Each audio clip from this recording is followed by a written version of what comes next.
What's up, everybody?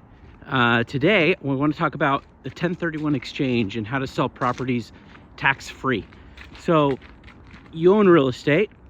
It's gone up in value. It's gone up 100K, 200K, 500K, $2 million, right? Depends on the property.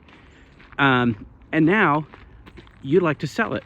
You either want to cash out or you want to buy another property where you could add more value and kind of continue the formula you've been doing. But how do you sell that property without paying a ton of taxes on it so that you don't take, 2 steps forward, 1 step back when you sell that property? And the trick is the 1031 exchange. And this is a secret of the millionaires and how they avoid paying taxes on properties.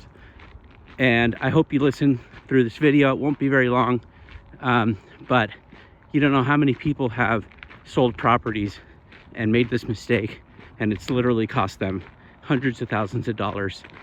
And it's very, very basic tool that people use to avoid property taxes.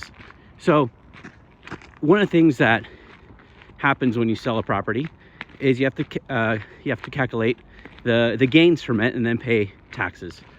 Well, the 1031 exchange lets you avoid that if you invest the property, if you invest the money, the proceeds from the property, into another property.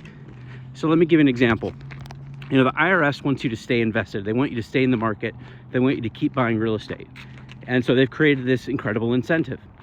So let's just say that you bought a property for $400,000 and it's now worth $600,000. Okay, it's gone up $200,000. This example works with any number. When you sell it, instead of paying taxes on $200,000, you can do a 1031 exchange. The way it works is you have to buy a property of equal or greater value and within a certain time frame. And so if you do that, you avoid paying the taxes entirely and they get deferred for a future date whenever you sell. So in this example, I bought a property for, let's just say, $400,000. It goes up to $600,000. When I sell it, I could do a 1031 exchange, and I can, as long as I buy another property that's worth $600,000 or even a little more, I pay 0 taxes. I could sell my property and I can buy another one, a better one I could add more value to, one in an area that I think might go up more in value, and pay 0 taxes. And that is just incredible. Think about that. Now that $600,000 property goes up to $800,000. You sell it, you pay no taxes because you just bought another property for $800,000 and you're moving sideways. So as long as you buy a property that's worth the same or a little more than the property you just sold, you will avoid the tax. And that's just an incredible tool that I think everybody needs to know and understand. And I know so many people who have bought and sold properties, told me about how they made money, and then I go, what, you paid taxes on it? And then you bought another property anyway? Because that's what you want to keep doing, right? You want to keep buying more properties. So why wouldn't you just do the 1031 exchange? Now, a couple of rules about the 1031. There is a time limit. So from the moment you sell property number 1, let's say you sell your $600,000 property, you have 45 days to identify the replacement property, as it's called, the next property you're going to buy.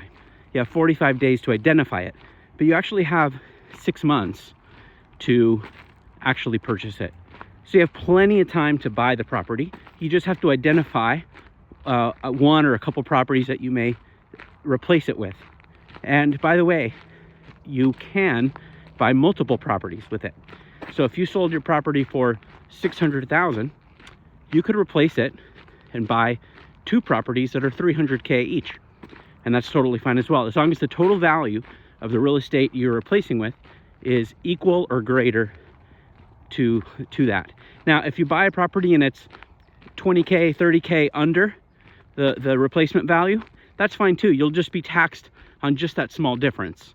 But if you want to avoid taxes entirely, then you want to buy something equal or greater to the value. Now, the second thing is called a reverse 1031 exchange. So the reverse exchange is the same concept, but it's in reverse, hence the very creative name from the IRS. So the way it works is you buy a property first. So let's just say you bought the replacement property first, 600K, and then you have 6 months to sell the property that you were going to sell. So it works the same but flipped. So either you sell a property and then you have 6 months to buy one, or you buy one and then you have 6 months to sell the property that you were going to sell first. So that's called a reverse exchange. It's a little more expensive, maybe $5,000 to $10,000, depends on the service you use, but you'll save a ton of tax. That's the reverse exchange, and that's called, you know, the rich man's exchange, because you have to have the funds to buy first and then sell, right? And so 90% plus of 1031 exchanges are done the traditional way, which is you sell property 1, you take the money, and then you buy property 2, equal or greater value, and that only costs $1,000 or so to do. And on a $200,000 gain, that's, you know, a lot of taxes you're avoiding, right? Tens and tens of thousands of dollars that you're avoiding in taxes. And you can keep that money invested, making you more money, and keep going up in value. So next time you're going to sell one of your properties, make sure that you 1031 exchange it. And the last thing I'll say, I should have mentioned earlier, is a 1031 exchange only applies to investment properties. It does not apply to your primary residence. Your primary residence has other tax advantages as well when you live in it, whether you're a couple or married, and I'll go into that in a future video. For now, have a wonderful, wonderful weekend. Get outdoors, enjoy the world, and put a smile on your face, and go look at some fun real estate you can buy so you can start building yourself some cash flow. Cheers, everybody.